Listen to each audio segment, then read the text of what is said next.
पुस्तक अंतराल। Unit first Surdas की झोपड़ी। यूनिट 2 आरोहण। यूनिट 3 बिस्कोहर की माटी। यूनिट 4 अपना मालवा खाऊ उजाड़ू सभ्यता में।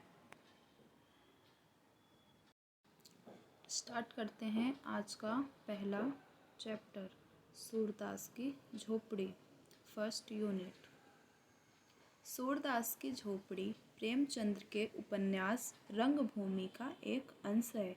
एक दृष्टिहीन व्यक्ति जितना बेबस और लाचार जीवन जीने को अभिशप्त होता है, सूरदास का चरित्र ठीक इसके विपरीत है।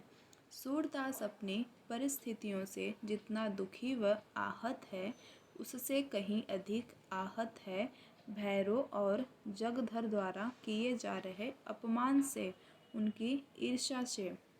भैरव की पत्नी सुभागी भैरव की मार के डर से सूरदास की झोपड़ी में छिप जाती है और सुभागी को मारने भैरव सूरदास की झोपड़ी में घुस जाता है, किंतु सूरदास के हस्तक्षेप से वह उसे मार नहीं पाता। इस घटना को लेकर पूरे मोहल्ले में सूरदास की बदनामी होती है। जगधर और भैरव तथा अन्य लोग उसके चरित्र पर प्रश्न उठाते हैं। इस घटना से उसे इतनी आत्मग्लानि हुई कि वह फूट फूट कर रोया। भैरव को उकसाने और भड़काने में जगधर की प्रमुख भूमिका रही। उसे ईर्ष्या इस बात की थी कि सूरदास चैन से रहता है, खाता पीता है, उसके चेहरे पर निराशा नहीं झलकती, जबकि जगधर को खाने कमाने के लाले पड़े हुए हैं। भैरव की बहुरिया सुबोधों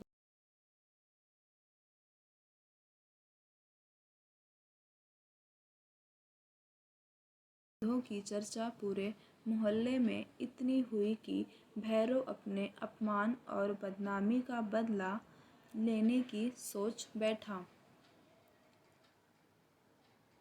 उसने गांठ बांध ली कि जब तक सूर्य को रुलाएगा तड़पाएगा नहीं, तब तक उसे चैन नहीं मिलेगा।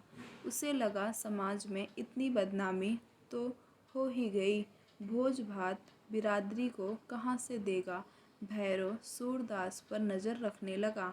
अंततः उसके रुपयों की थैली उठा ले गया और सूरदास की झोपड़ी में आग लगा दी। सूरदास के चरित्र की विशेषता यह है कि झोपड़ी के जला दिए जाने के बावजूद वह किसी के प्रतिशोध लेने में विश्वास नहीं करता, बल्कि पुनर्निर्माण में विश्वास करता है।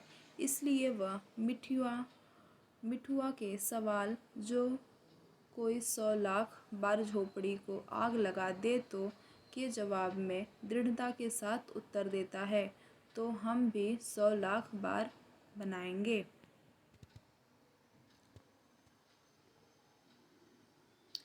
प्रेमचंद्र, सूरदास की झोपड़ी। रात के 2 बजे होंगे कि अकस्मात सूरदास की झोपड़ी से ज्वाला उठी। लोग अपने अपने द्वारों पर सो रहे थे। निद्रावस्था में भी उपचेतना जागती रहती है। दम के दम में सैकड़ों आदमी जमा हो गए। आसमान पर लाली छाई हुई थी। ज्वालाएं लपक लपक कर आकाश की ओर दौड़ने लगी।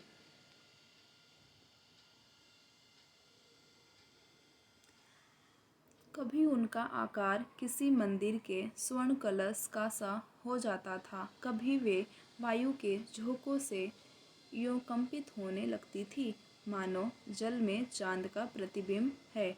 आग बुझाने का प्रयत्न किया जा रहा था, पर झोपड़े की आग ईर्ष्या की आग की भांति कभी नहीं बुझती। कोई पानी ला रहा था, कोई यूं ही शोर मचा रहा था, किंतु अधिकांश लोग चुपचाप खड़े नैराश्यपूर्ण दृष्टि से अग्निदाह को देख रहे थे, मानो किसी मित्र की चिताग्नि है। पेज 3। सहसा सूरदास दौड़ा हुआ आया और चुपचाप ज्वाला के प्रकाश में खड़ा हो गया। बजरंगी ने पूछा, यह कैसे लगी सूर्य? चूल्हे में तो आग नहीं छोड़ दी थी। सूरदास, झोपड़े में जाने का कोई रास्ता ही नहीं है। बजरंगी, अब तो अंदर बाहर सब एक हो गया है, दीवारें जल रही हैं। सूरदास, किसी तरह नहीं जा सकता। बजरंगी, कैसे जाओगे? देखते नहीं हो यहाँ तक लपटें आ रही हैं। जगधर, सूर्य, क्या आज चूल्हा ठंडा नहीं किया गया था? नायक राम, चूल्हा ठंडा किया होता तो दुश्मनों का कलेजा कैसे ठंडा होता? जगधर, पंडा जी, मेरा लड़का काम न आए। अगर मुझे कुछ भी मालूम हो तुम मुझ पर नाहक सुबह करते हो। नायक राम, मैं जानता हूँ जिसने लगाई है, बिगाड़ न दूँ तो कहना। ठाकुरदेन, तुम क्या बिगाड़ोगे? भगवान आप ही बिगाड़ देंगे। इस तरह जब मेरे घर में चोरी हुई,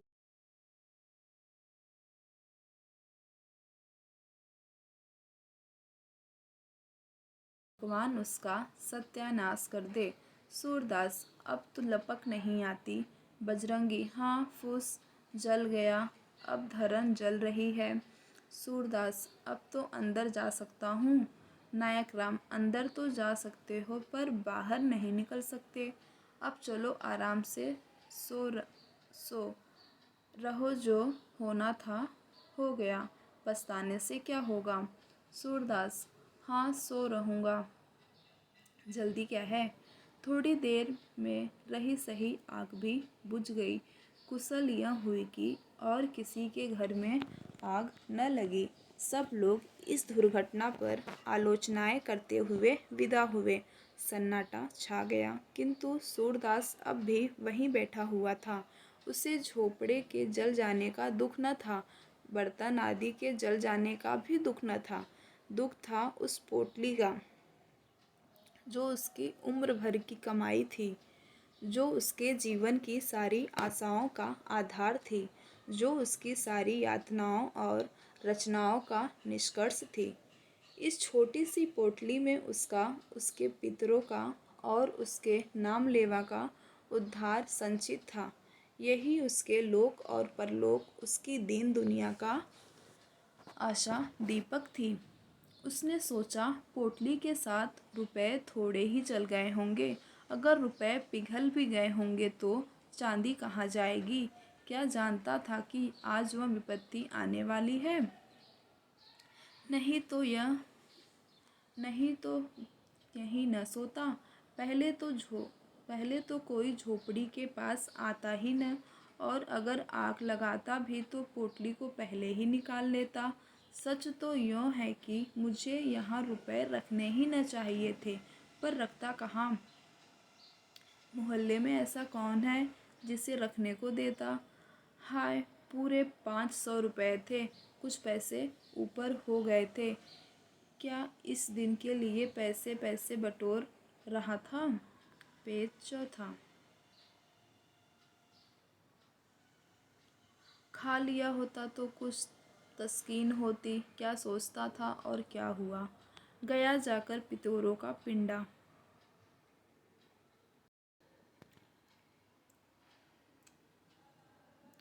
देने का इरादा किया था। अब उनसे कैसे गला छूटेगा? सोचता था, कहीं मिठुआ की सगाई ठहर जाए तो कर डालूं, बहू घर में आ जाए तो एक रोटी खाने को मिले। अपने हाथों ठोक ठोक कर खाते एक जुग बीत गया। बड़ी भूल हुई। चाहिए था कि जैसे जैसे हाथ में रुपए आते, एक एक काम पूरा करता जाता। बहुत पाँव फैलाने का यही फल है।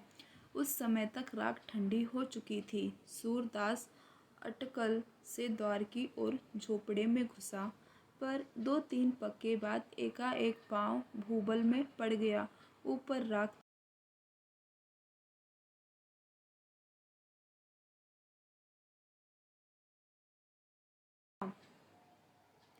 जिससे नीचे की आग भी जल्द राख हो जाए।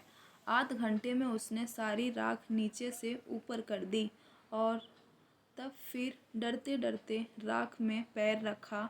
राख गर्म थी पर असह्य न थी। उसने उसी जगह की सींध में राख को टटोलना शुरू किया जहाँ छप्पर में पोटली रखी थी। उसका दिल धड़क रहा था। उसे विश्वास था कि रुपए मिले या न मिले, पर चांदी तो कहीं गई ही नहीं।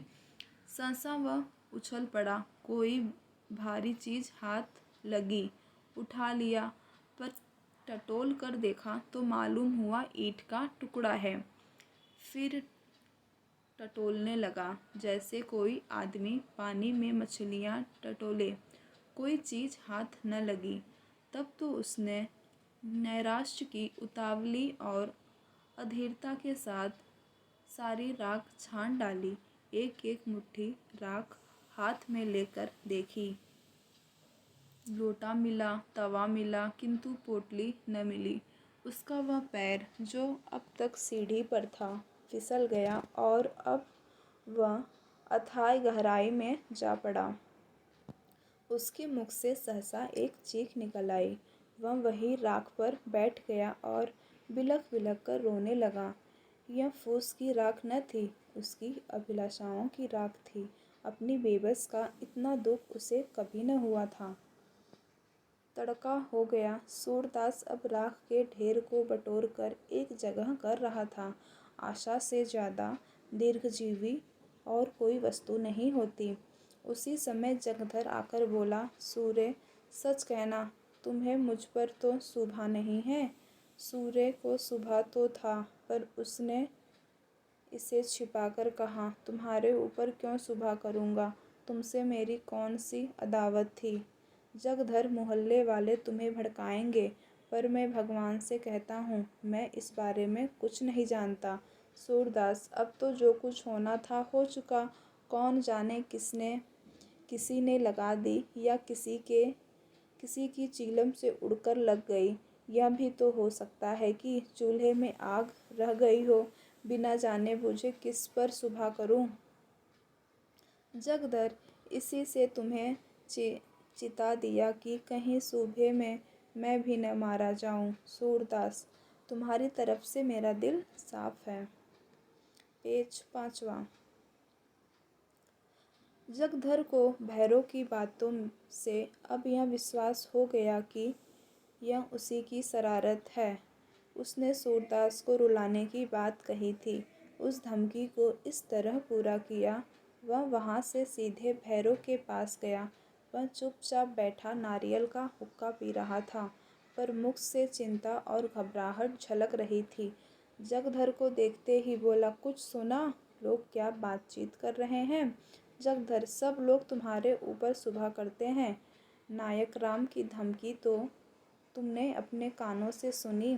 भैरव, यहाँ कैसी धमकियों की परवाह नहीं है। सबूत क्या है कि मैंने लगाई? जगधर, सच कहो, तुम्ही ने लगाई? भैरव, हाँ, चुपके से एक दिया सलाई लगा दी। जगधर, मैं कुछ पहले ही समझ गया था, पर यह तुमने बुरा किया। झोपड़ी जलाने से क्या मिला? 2-4 दिन में फिर दूसरी झोपड़ी तैयार हो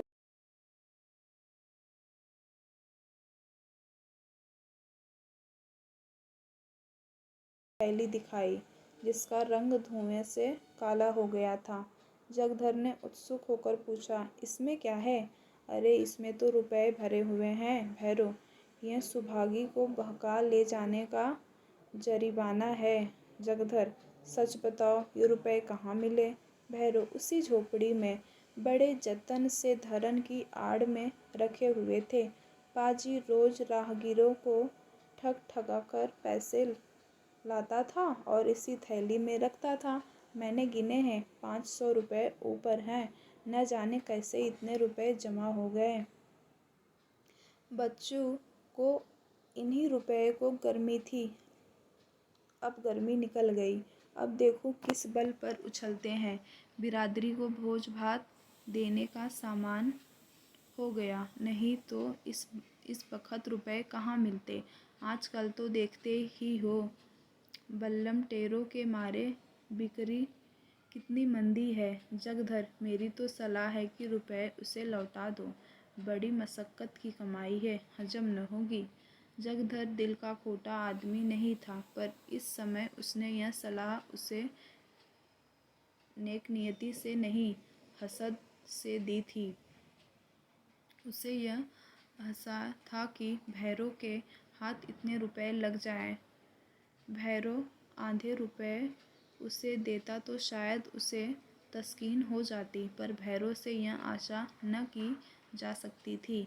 बेपरवाही से बोला, मुझे अच्छी तरह हजम हो जाएगी। हाथ में आए हुए रुपए को नहीं लौटा सकता। उसने तो भीख मांगकर ही जमा किए हैं। गेहूं तो नहीं तौला था।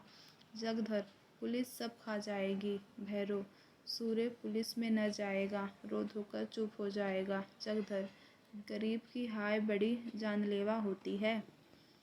पेज 6। भैरव, वह गरीब है, अंधा होने से ही गरीब हो गया। जो आदमी दूसरों की औरतों पर डोरे डाले, जिसके पास सैकड़ों रुपए जमा हो, जो दूसरों को रुपए उधार देता हो, वह गरीब है। गरीब जो कहो तो हम तुम हैं, घर में ढूंढ आओ, एक पूरा रुपया न निकलेगा। ऐसे पापियों को गरीब नहीं कहते। अब भी मेरे दिल का कांटा नहीं निकला। जब तक उसे रोते न देखूंगा, यह कांटा न निकलेगा। जिसने मेरी आबरू बिगाड़ दी, उसके साथ जो चाहे करूं, मुझे पाप नहीं लग सकता। जगधर का मन आज खोचा लेकर गलियों का चक्कर लगाने में न लगा। छाती पर सांप लौट रहा था। उसे दम के दम में इतने रुपए मिल गए। अब मौज उड़ाएगा। तकदीर इस तरह खुलती है। यहाँ कभी पड़ा हुआ पैसा भी न मिला। पाप पुण्य की कोई बात नहीं। मैं ही कौन दिन भर पुण्य किया करता हूँ। दमकी छदाम कौड़ियों के लिए टेनी मारता हूँ, बाट खोटे रखता हूँ, तेल की मिठाई को घी की कहकर बेचता हूँ। ईमान गंवाने पर भी कुछ नहीं लगता। जानता हूँ यह बुरा काम है, पर बाल बच्चों को पालना भी तो ज़रूरी है। इसने ईमान खोया है तो कुछ लेकर खोया, गुनाह बेलज्जत नहीं रहा। अब 2 दिन 3 दुकानों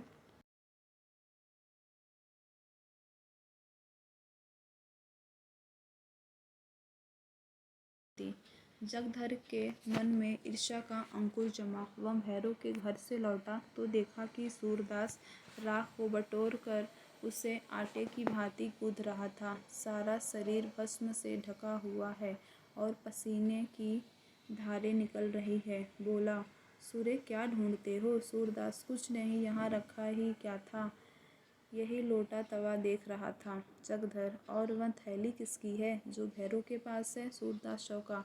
क्या इसलिए भैरव आया था? ज़रूर यही बात है। घर में आग लगाने के पहले रुपए निकाल लिए होंगे, लेकिन अंधे भिखारी के लिए दरिद्रता इतनी लज्जा की बात नहीं है।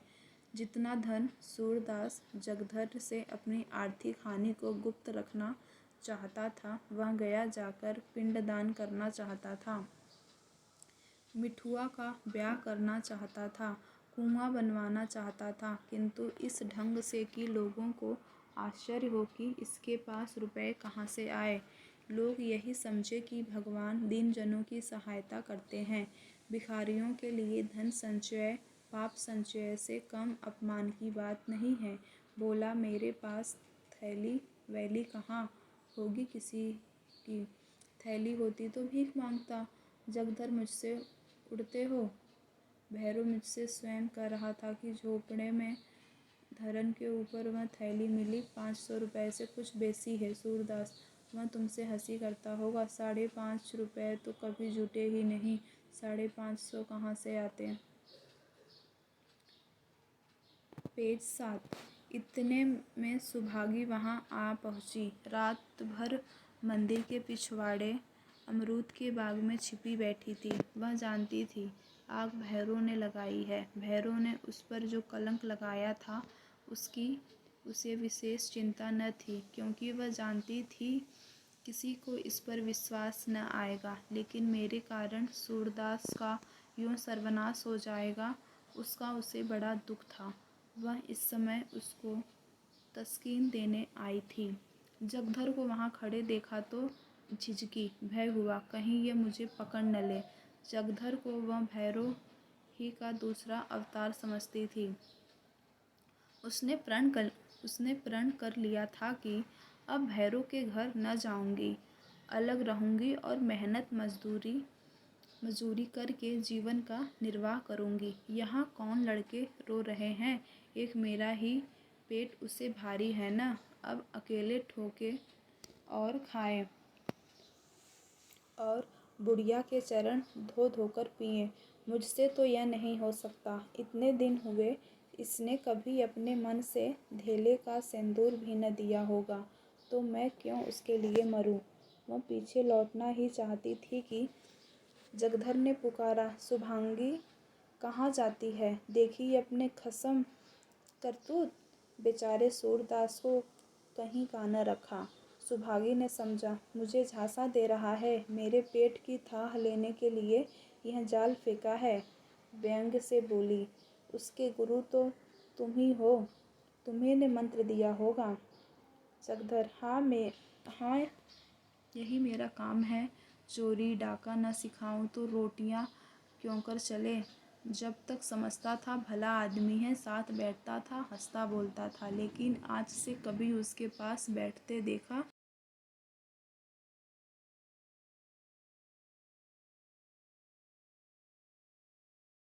वह अगर मेरा बेटा भी हो तो उसकी सूरत न देखूं। सूरदास ने न जाने कितनी जतन से 500 रुपये बटोरे थे, वह सब उड़ा ले गया। कहता हूँ लौटा दे तो लड़ने पर तैयार होता है। सूरदास फिर वही रट लगाए जाते हो। कह दिया कि मेरे पास रुपए नहीं थे, कहीं और जगह से मार लाया होगा। मेरे पास 500 रुपये होते तो चैन की बंसी न बजाता, दूसरों के सामने हाथ क्यों पसारता। जगधर, सूर्य अगर तुम भरी गंगा में कहो कि मेरे रुपए नहीं है तो मैं न मानूंगा। मैंने अपनी आँखों से वह थैली देखी है। भैरव ने अपने मुंह से कहा है कि वह थैली झोपड़े में धरन के ऊपर मिला। तुम्हारी बात कैसे मान लूँ। सुभागी, तुमने थैली देखी है। जगधर, हाँ देखी है, नहीं तो क्या झूठ बोल रहा हूँ। सुभागी, सूरदास सच सच बता दो, रुपए तुम्हारे हैं। सूरदास, पागल हो गई है क्या, इनकी बातों में आ जाती है। भला मेरे पास रुपए कहाँ से आते। जगधर, इनसे पूछ, रुपए न थे तो इस घड़ी राख बटोर कर क्या ढूंढ रहे थे।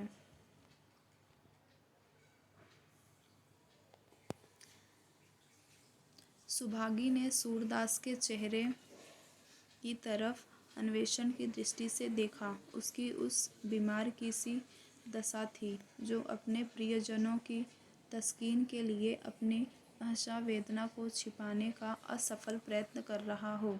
जगधर के निकट आकर बोली, रुपए जरूर थे, इसका चेहरा कह देता है। जगधर, मैंने थैली अपनी आँखों से देखी थी। सुभागी, अब चाहे वह मुझे मारे या निकाले, पर रहूंगी उसी के घर।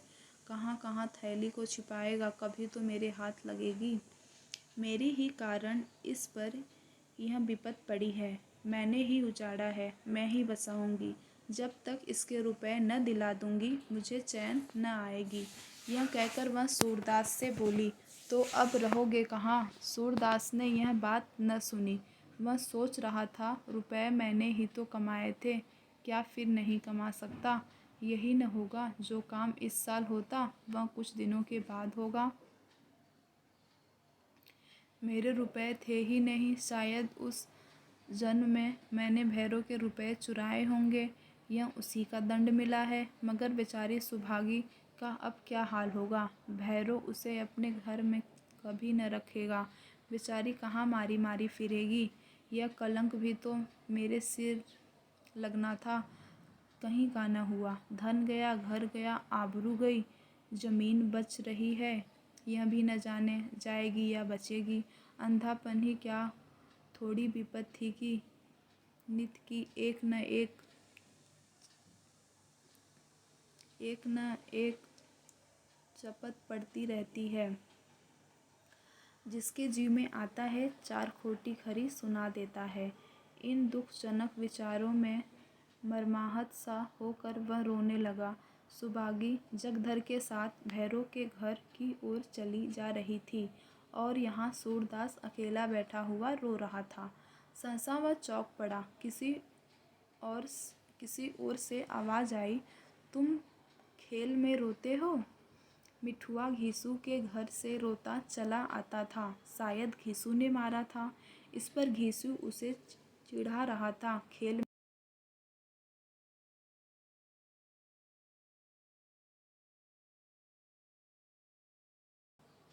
क्षोभ के अपार जल में गोते खा रहा था। कहाँ यह चेतावनी सुनते ही उसे ऐसा मालूम हुआ, किसी ने उसका हाथ पकड़कर किनारे पर खड़ा कर दिया। वाह, मैं तो खेल में रोता हूँ, कितनी बुरी बात है। लड़के भी खेल में रोना बुरा समझते हैं, रोने वाले को चिढ़ाते हैं, और मैं खेल में रोता हूँ। सच्चे खिलाड़ी कभी रोते नहीं, बाजी पर बाजी हारते हैं, चोट पर चोट खाते हैं, धक्के पर धक्के सहते हैं, पर मैदान में डटे रहते हैं। उनकी त्योरियां पर बल नहीं पड़ते, हिम्मत उनका साथ नहीं छोड़ती, दिल पर मालिन्य के छींटे भी नहीं आते, न किसी से जलते हैं न चिढ़ते हैं। खेल में रोना कैसा? खेल हंसने के लिए, दिल बहलाने के लिए है, रोने के लिए नहीं। सूरदास उठ खड़ा हुआ और विजय गर्व की तरंग में राख के ढेर को दोनों हाथों से उड़ाने लगा।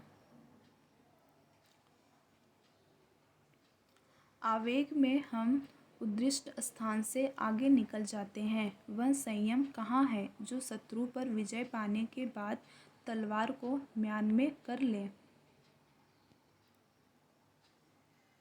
एक क्षण में मिठुआ घीसू और मोहल्ले के 200 लड़के आकर इस भस्म स्तूप के चारों ओर जमा हो गए और मारे प्रश्नों के सूरदास को परेशान कर दिया। उसे राख फेंकते देखकर सबको खेल हाथ आया। राख की वर्षा होने लगी। दम के दम में सारी राख बिखर गई। भूमि पर केवल काला निशान रह गया। मिठुआ ने पूछा, दादा अब हम रहेंगे कहाँ? सूरदास, दूसरा घर बनाएंगे। मिठुआ, और कोई फिर आग लगा दे? सूरदास, तो फिर बनाएंगे। मिठुआ, और फिर लगा दे? सूरदास, तो हम फिर बनाएंगे। मिठुआ, और कोई 1000 बार लगा दे? सूरदास, तो हम 1000 बार बनाएंगे। बालकों को संख्याओं से विशेष रुचि होती है। मिठुआ ने फिर पूछा, और जो कोई 100 लाख बार लगा दे? सूरदास ने उसी बलोची सरसला से उत्तर दिया, तो हम भी 100 लाख बार बनाएंगे। प्रश्न अभ्यास।